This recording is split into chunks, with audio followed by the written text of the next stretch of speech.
Hello guys, kakarating ko lang sa Panakan. Galing pa akong trabaho kaya nagmamadali ako kasi tumawag si Mrs. na mga anak na daw siya. Kaya dali-dali akong pumunta. Kaya na nga si Mrs. naglakad-lakad na para matagtag at para makaanak na siya.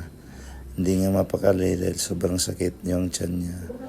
Pabalik-balik yan sa CR, mag-exercise, pumping, kahit ano pang ginagawa niya para lang matagtag yung bata at para makaanak na siya. Yan nga, kita ko sa mukha niya na sakit na sa tiyan niya. Sabi ko, wala akong magagawa kundi suportahan ka. Kaya yan, himas-himas ko yung likod para maibsan yung sakit ng tiyan niya. Ang hirap pala talaga kasi 2:00 pa lang ng tanghali, naglilibor na siya. Ngayon ilang oras na, 8:00 na. Yan, tuloy kami sa pagkikipaglaban para sa panganak niya. Sinusuportahan ko si Mrs. Pinapatawa ko siya kahit masakit na para maibsan lang. Ayan, tumawa naman siya. Umipik naman yung joke natin. Naawa na rin ako sa asawa ko kasi talagang sakit na siya. Kitang-kita sa mukha niya na pagod na siya. At umiiyak na nga siya dahil sobrang sakit na nga. Hindi pa rin talaga lumalabas si baby. Mga ilang oras na nakalipas, madaling araw na. Pitsa pala natin ay January 31, tapos na madaling araw, February 1 na. Ayan, tuloy pa rin kami. Ayan, hinimas-himas ko pa rin ulit. Dahil sobrang sakit na. So ayun guys, ang anak na si Mrs. Ito pala yung lugar nila, Noveleta Medical Center. Napakaganda, napakaluwag, napakalinis, at napakabait ng mga empleyado rito.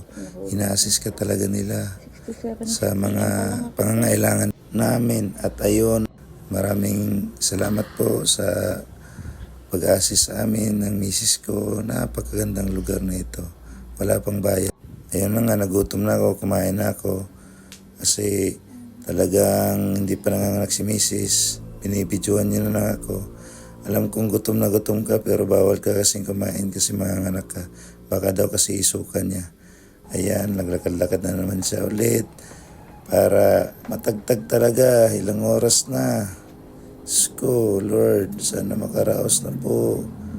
At pagod na yung asawa ko. Ako'y naawa sa kanya kasi tumutulo na lang bigla yung luha niya sa sobrang sakit, kirot. Kaya di ko mapigilan ding maawa kasi siyempre nakikita mo nahihirapan yung asawa mo. Kaya yun, hoping pa rin kami para makapanganak na siya maya-maya. Time check po, 3:00 na po tayo. Still naglilibor pa rin si Mrs. Ay sana lumabas na si baby. Pagod na si mama. Lord, sana makalabas na si baby na maayos para makaraos na yung asawa ko. Pinasok na po siya dyan guys para manganak na. Sumasakit na daw yung tiyan niya, para na siyang natatay. Habang naghihintay po, ako ay nagdadasal para makaraos na yung asawa ko. Hindi ako mapakali kasi hindi ko nakikita yung doon na siya sa Panakan sa loob. Bawal tayong pumasok kasi yan nga, dapat yung mga staff lang tapos yung mga anak lang ang pwede. Kaya nagdasal na ako sana makaraos na yung asawa ko. Dahil anong oras na, madaling araw na po, February 1 na. Sana makaraos na. Yun, di talaga ako mapakali, pabalik-balik ako para na akong tanga dyan. Pero siyempre naghihintay ako lumabas yung asawa ko, dala-dala yung baby para mapanatag na yung loob ko at para mapagpahinga na rin si Missy sa sobrang sakit ng tiyan niya. Lahat tinawag ko na santo para tulungan kami. Siyempre sabi nila, pag may kailangan ka, umiling ka lang sa kanila. Sana ibigay nila at sana matupad agad. Hindi ako mapakali guys. Eh, bawal naman papasukin sa loob. Kaya dito na lang tayo sa labas. Hihintay lang tayo ng balita. Sana makaraos na yung asawa. Ayun, balik na naman tayo sa paghihintay. Pumasok pala si Mrs. alas 3:02. Yan. Still waiting pa rin tayo para salubungin siya at ang yung baby. Sana maayos po ang delivery. Lord, gabayan niyo po ang mag-ina ko para makaraos na po.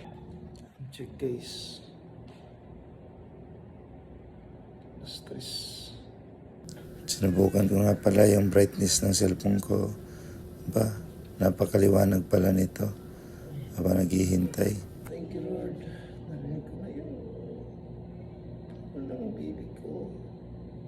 Basta siya. Karaos na nga si Mrs. Ayan, nakita ko na si baby at inaliw-aliw ko na nga para malibang.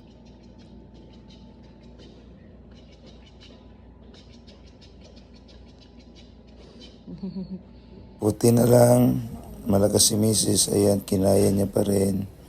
Ayan, maraming salamat Lord sa pagbibigay ng lakas sa Mrs. ko para makaraos sa panganganak. Ayan, worth it naman yung paghihirap niya. Lumabas na si baby. Ang pangalan pala ng baby namin ay Baby Preynard. Ito po siya. Ayan po. February 1, 2026, ipinanganak. Ay, naku talaga. Salamat Lord. Nakita ko na rin ang mag-ina ko. Ayan, lumabas na si Baby Preynard. Thank you so much. Thank you. Time check, alas 6. Parawan muna natin si baby. Yan, kargang-karga ko ngayon si baby para paarawan. Dahil yon ang kailangan ng mga baby, ng mga bagong panganak. Dahil nakakatulong yung sinag ng araw. Salamat sa panonood guys.